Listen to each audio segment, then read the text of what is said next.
Hello दोस्तों, नमस्कार। स्वागत है एक बार फिर से आपके अपने प्रिय चैनल पर। दोस्तों, किम जोंग उन की बहन ने दक्षिण कोरिया पर साध दिया है तगड़ा निशाना, अंजाम भुगतने की दे दी है चेतावनी। बड़ी खबर बताएंगे आपको। साथ ही आतंकवाद कट्टरपंथ के खिलाफ भारत फ्रांस एक साथ प्रधानमंत्री मोदी ने मैक्रो को दे दिया है न्योता। जी हाँ दोस्तों, साथ ही रूसी विदेश मंत्री ने कहा है कि भारत को चाइना विरोधी खेल में उलझा रहा है पश्चिमी देश। बड़ा खुलासा कर दिया है दोस्तों रूस ने चाइना को लेकर। अब रूस के साथ चाइना का क्या रिश्ता होने वाला है दोस्तों, हर तरह की खबरें आपको बताएंगे। साथ ही बताएंगे जहां मोदी की कैबिनेट ने देश भर के लिए वाईफाई को दे दी है मंजूरी। जी हाँ दोस्तों, फ्री में यूज कर पाएंगे हमारे भारतीय इंटरनेट को। जी हाँ दोस्तों, साथ ही उत्तर प्रदेश के सीएम योगी आदित्यनाथ ने माँ बाप को लेकर और उनकी संपत्ति हड़पने को लेकर बड़ी सजा का प्रावधान कर दिया है दोस्तों। हर तरह की खबरों के साथ आपको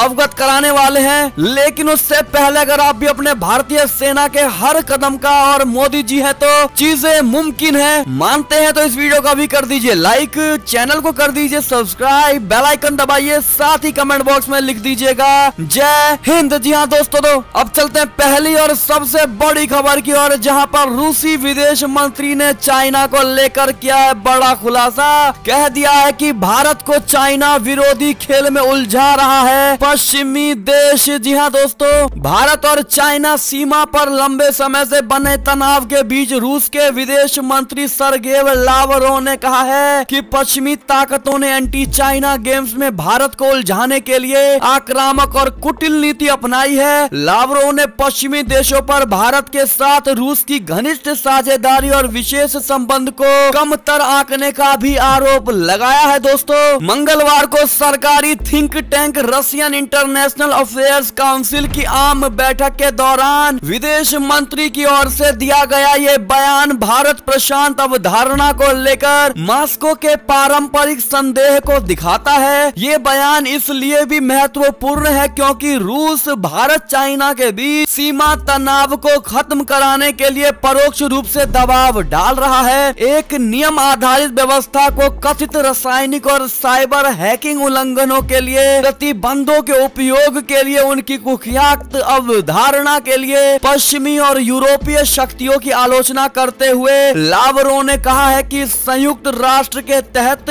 वैश्विक निकायों की भागीदारी के बिना ऐसी चालें की जाती है। जी हाँ दोस्तों, उन्होंने कहा है कि पश्चिमी एक ध्रुवीय विश्व व्यवस्था को बहाल करने की कोशिश कर रहा है, लेकिन रूस और चाइना जैसे देश इसके अधीनस्थ नहीं होंगे। ऐसे में दोस्तों अब देखना ये होगा कि इस बयानबाजी के बाद से चाइना क्या रिएक्शन देता है दोस्तों, और पश्चिमी देश मिलकर के रूस के खिलाफ कौन सा षड्यंत्र रचेंगे। हर तरह की खबरें आपको बताएंगे। लेकिन आप हमारे चैनल पर नए हैं तो चैनल को सब्सक्राइब और शेयर जरूर करिएगा इस वीडियो को दोस्तों। चलते एक और बड़ी खबर की ओर, जहां आतंकवाद कट्टरपंथ के खिलाफ भारत और फ्रांस एक साथ प्रधानमंत्री मोदी ने मैक्रो को दे दिया है न्योता। बता दें, प्रधानमंत्री नरेंद्र मोदी जी ने सोमवार को फ्रांस के राष्ट्रपति इमैनुअल मैक्रो के साथ टेलीफोन पर बातचीत की है। इस दौरान प्रधानमंत्री मोदी ने फ्रांस में हुए आतंकी घटनाओं के प्रति अपनी संवेदना भी व्यक्त की है। उन्होंने आतंकवाद, उग्रवाद और कट्टरपंथ के खिलाफ लड़ाई में फ्रांस के प्रति भारत के पूर्ण समर्थन को भी दोहराया है। बता दें कि पेरिस में हुए आतंकी हमले के समय भी भारत ने फ्रांस के प्रति अपने खुले समर्थन का ऐलान किया था। प्रधानमंत्री कार्यालय ने बताया कि दोनों नेताओं के बीच आपसी हित के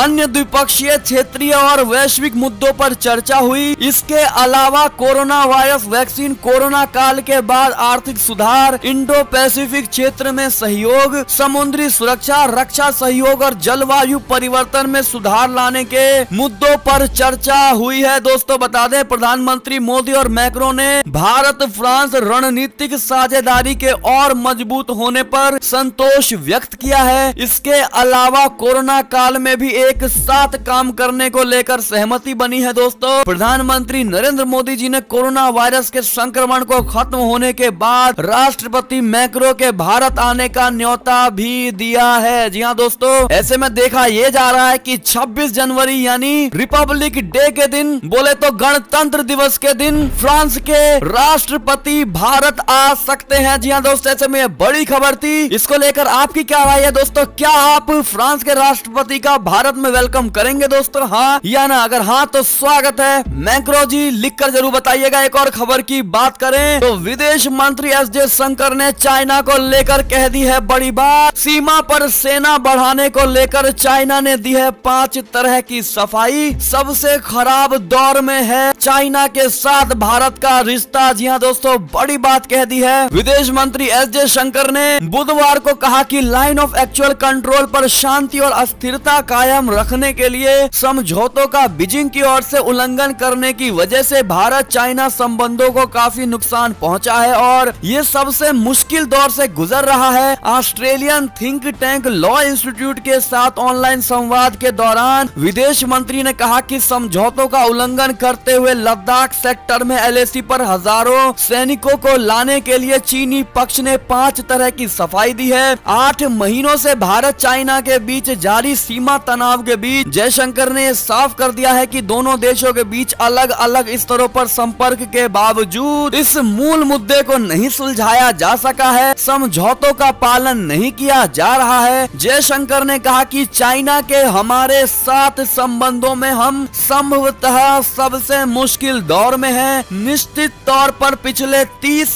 से 40 साल या उससे भी अधिक। उन्होंने गलवान घाटी में 20 भारतीय सैनिकों की शहादत का जिक्र करते हुए कहा कि एलएसी पर 1975 के बाद पहली बार सैनिकों की जान गई है। जी हाँ दोस्तों, ऐसे में भारतीय विदेश मंत्री एस जयशंकर ने चाइना को हर स्थिति में अपनी बात को बदलने वाला बताया दोस्तों, उनको बड़बोला बताया गया है और साथ ही चाइना हमेशा चाहे झूठ बोलना पड़े अपने आप को बचाने के लिए वो हर स्तर पर जा सकता है। इस तरह की विदेश मंत्री जी ने बड़ा खुलासा किया है दोस्तों। इसको लेकर आपकी क्या राय है और चाइना की इस दोहरी नीति को लेकर आप क्या कहना चाहेंगे दोस्तों? कमेंट करके अवश्य बताइएगा। चलते एक और बड़ी खबर की ओर, जहां किम जोंग उनकी बहन ने दक्षिण कोरिया पर साध दिया है निशाना, दी है अंजाम भुगतने की चेतावनी। बता दे, उत्तर कोरियाई नेता किम जोंग उनकी बहन ने उनके देश के कोरोना वायरस मुक्त होने के दावे पर सवाल उठाने को लेकर दक्षिण कोरिया की विदेश मंत्री पर बुधवार को निशाना साधा और साथ ही ऐसी टिप्पणियों के परिणाम भुगतने की चेतावनी भी दी है। दक्षिण कोरिया की विदेश मंत्री कांग क्यूंग वहा ने सप्ताहांत में कहा था कि ये मानना मुश्किल है कि उत्तर कोरिया में कोरोना वायरस का एक भी मामला नहीं है। उन्होंने ये भी कहा था कि वैश्विक महामारी से निपटने के साझा प्रयास के दक्षिण कोरिया के प्रस्ताव के प्रति भी उत्तर कोरिया उदासीन रहा है। जी हाँ दोस्तों, सरकार मीडिया के अनुसार उत्तर कोरिया नेता किम यो जोंग ने इसके जवाब में कहा कि परिणामों की चिंता किए बिना उनके द्वारा की गई लापरवाही भरी टिप्पणियों से देखा जा सकता है कि वो उत्तर कोरिया और दक्षिण कोरिया के बीच पहले से खराब संबंधों को और बदतर करना चाहती है। जी हाँ दोस्तों, किम ने कहा कि उनके असल इरादे स्पष्ट हैं। हम उनके शब्द कभी नहीं भूलेंगे और उन्हें भी इसके परिणाम भुगतने होंगे। इस प्रकार से दक्षिण कोरिया को चेतावनी दी गई है दोस्तों किम जोंग उनकी बहन की तरफ से और अंजाम भुगतने के लिए तैयार रहने को कहा। इसको लेकर आपकी क्या राय होगी दोस्तों? जरूर बताइएगा लिखकर। एक और खबर की बात करें तो आपको बता दें कि भारतीय ब्रह्मोस मिसाइल क्यों है चाइना के लिए एक बड़ा खतरा। जी हाँ दोस्तों, भारतीय नौसेना ने हाल ही में एक बार फिर भारत की सुपरसोनिक क्रूज मिसाइल ब्रह्मोस का खास परीक्षण किया। इस बार ये परीक्षण एंटी शिप संस्करण के तौर पर स्टील्थ तकनीक को नाकाम करने वाले INS रणविजय से किया गया। मिसाइल ने बंगाल की खाड़ी में स्थित निशाने को सटीक तरीके से ध्वस्त कर अपनी विश्वसनीयता को एक बार फिर सिद्ध कर दिया है। ये मिसाइल चाइना के खिलाफ भारत की ऐसी ताकत है जहां चाइना भारत से पीछे हो जाता है। आपको बता दें कि भारतीय नौसेना ने ब्रह्मोस को अपने मानक जहाज से प्रक्षेपित करने वाली क्रूज मिसाइल के तौर पर अपनाया है और उसके सारे जहाज ब्रह्मोस को वर्टिकल लॉन्च कनिस्तर में ले जाने लायक बनाए जा रहे हैं। नौसेना के हर पोत में 8 मिसाइल और हर विध्वंसक पोत में 16 मिसाइल आ सकती है। इससे पहले बीते 24 नवंबर को ही भारतीय सेना ने भी ब्रह्मोस सुपरसोनिक क्रूज मिसाइल का सफलता पूर्व परीक्षण किया था। जी हाँ दोस्तों, ऐसे में ये बड़ी खबर मानी जा रही है दोस्तों, और चाइना को ब्रह्मोस से बड़ा खतरा आगे होने वाला है। इसको लेकर आपकी क्या राय है और ब्रह्मोस मिसाइल पर आपको कितना भरोसा है दोस्तों? 0% या 100%? कोई एक अंक जरूर लिखकर बताइएगा कमेंट सेक्शन में। जी हाँ दोस्तों, चलते हैं एक और खबर की ओर, जहां ट्रंप के राज में भारत ने अमेरिका से खूब खरीदे थे हथियार। 2020 में आंकड़ा 3.4 अरब डॉलर पर। जी हाँ दोस्तों, भारत के निवर्तमान राष्ट्रपति डोनाल्ड ट्रंप के कार्यकाल में अमेरिका से खूब हथियार खरीदे गए हैं। ट्रंप प्रशासन के अंतिम साल में तो इसमें और भी ज्यादा बढ़ोतरी हुई है। आधिकारिक आंकड़ों के मुताबिक खरीदी का आंकड़ा 62 करोड़ अमेरिकी डॉलर से बढ़कर 2020 में 3.4 अरब डॉलर तक पहुंच गया। अमेरिका की डिफेंस सिक्योरिटी कोऑपरेशन एजेंसी के अनुसार भारत को अमेरिकी हथियारों की बिक्री में उछाल ऐसे समय में आया है जबकि अमेरिका से दूसरे देशों को हथियारों की बिक्री घटी है। 2020 में यह कहकर 50.8 अरब डॉलर रह गई, जबकि 2019 में अमेरिका ने दूसरे देशों को कुल 55.7 अरब डॉलर के हथियार बेचे थे। जी हाँ दोस्तों, ऐसे में यह बड़ी खबर मानी जा रही है। और आपको क्या लगता है दोस्तों, क्या जो बाइडेन की सरकार में भारत इतना ज्यादा मात्रा में हथियार खरीद पाएगा दोस्तों, या फिर ये अब संभव नहीं है? आपकी क्या राय है दोस्तों, कमेंट करके जरूर बताइएगा। एक और खबर की बात करें तो नेपाल के प्रधानमंत्री केपी शर्मा ओली का सभी देशों को है संदेश। गौतम बुद्धा के जन्म स्थान पर गलत जानकारी को सुधारें। आपको बता दें कि भारत नेपाल नक्शे पर विवाद के बाद अब नेपाल के प्रधानमंत्री केपी शर्मा ओली ने अब गौतम बुद्ध के जन्म स्थान पर बयान दिया है। नेपाल के कीर्तिपुर में एक वृद्धाश्रम की नींव रखे जाने के कार्यक्रम में ओली ने सभी देशों से अपील की है कि वो भगवान बुद्ध के जन्म स्थान के नाम में की गई गलती को सुधारें। उनका कहना है कि कोई भी देश अगर गौतम बुद्ध के जन्म स्थान को नेपाल के अलावा कहीं और का बता रहे हैं तो वो गलती को सुधार लें। जी हाँ दोस्तों, ऐसे में दोस्तों नेपाल के प्रधानमंत्री ओली का यह मानना है कि गौतम बुद्ध का जन्म नेपाल में हुआ है, ना कि बिहार में। ऐसे में ओली की सरकार को किस प्रकार से जवाब देना चाहिए, भारत की तरफ से या अन्य देशों की तरफ से? आपकी क्या राय है दोस्तों, जरूर बताइएगा। एक और खबर की अगर बात करें तो माउंट एवरेस्ट की नई ऊंचाई 8,848.86 मीटर। नेपाल चाइना ने कर दिया ये ऐलान। जी हाँ दोस्तों, एक और खबर की बात करें तो जो बाइडेन ने कार्यकाल के पहले 100 दिन में 10 करोड़ अमेरिकी लोगों के टीकाकरण का प्रण लिया है। बता दें, अमेरिका के नवनिर्वाचित राष्ट्रपति जो बाइडेन ने कहा है कि अपने कार्यकाल के पहले 100 दिन में वो सभी के लिए मास्क पहनना अनिवार्य करेंगे। साथ ही ये सुनिश्चित करेंगे कि 10 करोड़ लोगों का टीकाकरण हो जाए और अधिकांश स्कूलों को फिर से खोल दिया जाए। उन्होंने अमेरिकी जनता को भरोसा दिलाया है कि उनके विशेषज्ञों का दल बेहतर स्वास्थ्य सेवा मुहैया करवाएगा और अर्थव्यवस्था में नई जान फूकेगा। जी हाँ दोस्तों, चलते और बड़ी खबर की ओर, जहां पर अमेरिका में फिर से ट्रंप प्रशासन के टिकटॉक पर पाबंदी लगाने के फैसले पर रोक लगा दी गई है दोस्तों। अमेरिकी कोर्ट के एक जज ने short video making application TikTok पर लगे प्रतिबंध पर फिलहाल रोक लगा दी है। इस प्रतिबंध को ट्रंप प्रशासन के दौर में अमेरिकी फार्म्स डिपार्टमेंट की तरफ से लगाने का ऐलान किया गया था, लेकिन अमेरिकी कोर्ट ने कॉमर्स डिपार्टमेंट के प्रतिबंध लागू करने की योजना को रोक दिया है। इस मामले में सोमवार को यह फैसला सुनाया गया। टिकटॉक पर ट्रंप प्रशासन के एग्जीक्यूटिव ऑर्डर के खिलाफ कोर्ट में चुनौती दे दी गई थी, जिसे ट्रंप प्रशासन ने बीते 6 अगस्त को जारी किया था। ट्रंप प्रशासन की तरफ से इस आदेश को international emergency economic power act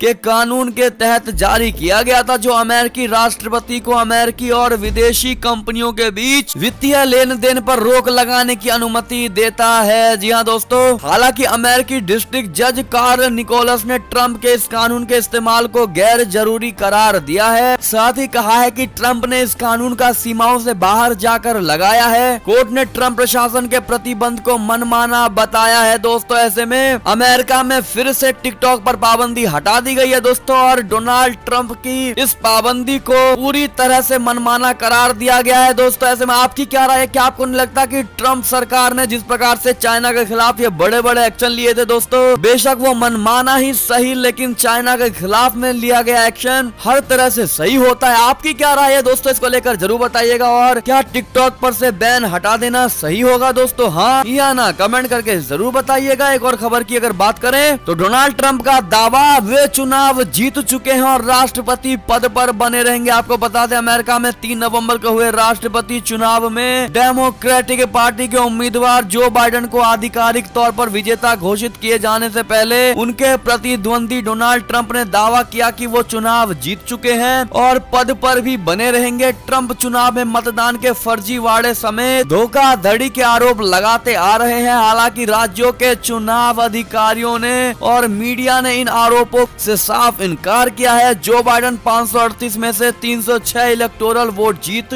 चुके हैं। जी हाँ दोस्तों, ऐसे में आपकी क्या राय है? एक और खबर की बात करें तो अमेरिकी सैनिकों की वापसी पर पश्चिम एशिया में ईरानी हमलों का डर बढ़ गया है। दोस्तों, अमेरिकी राष्ट्रपति डोनाल्ड ट्रंप के आदेश के तहत पेंटागन आने वाले कुछ सप्ताहों में पश्चिम एशिया से अपने सैनिक वापस बुलाना शुरू कर देगा और ऐसे में अमेरिकी सैन्य नेताओं ने क्षेत्र में ईरान और उसके करीबी देशों के संभावित हमलों से निपटने के तरीके ढूंढने शुरू कर दिए हैं। क्षेत्र की जानकारी रखने वाले अमेरिकी सेना के एक वरिष्ठ अधिकारी ने सोमवार को बताया कि इराक और अफगानिस्तान से अमेरिकी सैनिकों की वापसी और अरब की खाड़ी से विमान वाहक पोत यूएस निमित्त के प्रस्थान की योजना का ईरान फायदा उठा सकता है। जी हाँ दोस्तों, ऐसे में एक और खबर की बात करें तो केंद्रीय कैबिनेट का बड़ा फैसला, जहां देश में तैयार किया जाएगा बड़े स्तर का वाईफाई नेटवर्क। जी हाँ दोस्तों, कृषि कानून पर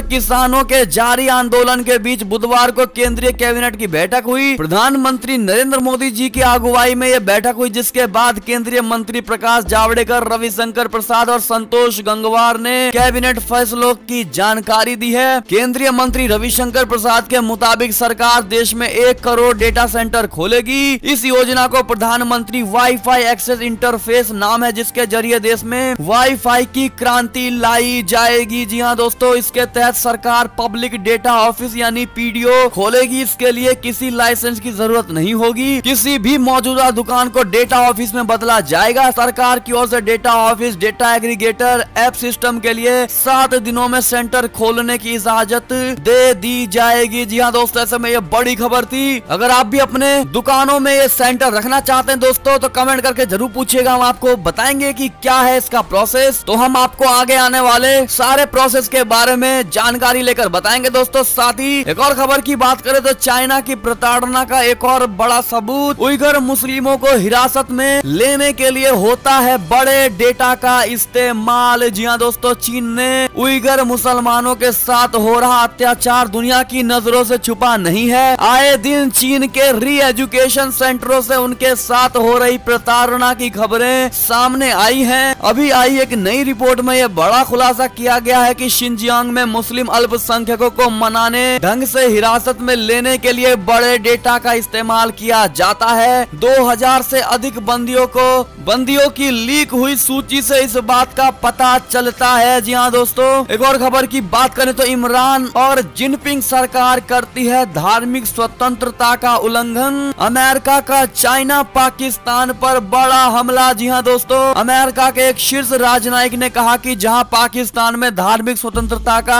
उल्लंघन सरकार द्वारा किया जाता है, भारत में इस तरह के ज्यादातर मामले सांप्रदायिक हिंसा के हैं और इसी के लिए अमेरिका ने पाकिस्तान को उन देशों की सूची में क्यों शामिल किया था जहां धार्मिक स्वतंत्रता का उल्लंघन विशेष चिंता का विषय है, जबकि भारत को इस सूची में शामिल नहीं किया गया है। अमेरिकी विदेश मंत्री माइक पोम्पियो ने सोमवार को पाकिस्तान और चाइना के साथ म्यांमार, इरिट्रिया, ईरान, नाइजीरिया, उत्तर कोरिया, सऊदी अरब, ताजिकिस्तान और तुर्कमेनिस्तान को उस सूची में डाला जो धार्मिक स्वतंत्रता के व्यवस्थित, निरंतर एवं घोर उल्लंघन में लिप्त है या फिर ये उल्लंघन होने दे रहे हैं। जी हाँ दोस्तों, ऐसे में ये बड़ी खबर थी। और अमेरिका के इस चाइना और पाकिस्तान पर बड़े हमले का आप समर्थन करते हैं दोस्तों, हाँ या ना, जरूर बताइएगा। एक और खबर की बात करें तो वित्त मंत्री निर्मला सीतारमण फोर्ब्स की 100 पावरफुल वुमेन की लिस्ट में है। कमला हैरिस का भी नाम शामिल है। बता दें, वित्त मंत्री निर्मला सीतारमण, अमेरिका की नवनिर्वाचित उपराष्ट्रपति कमला हैरिस,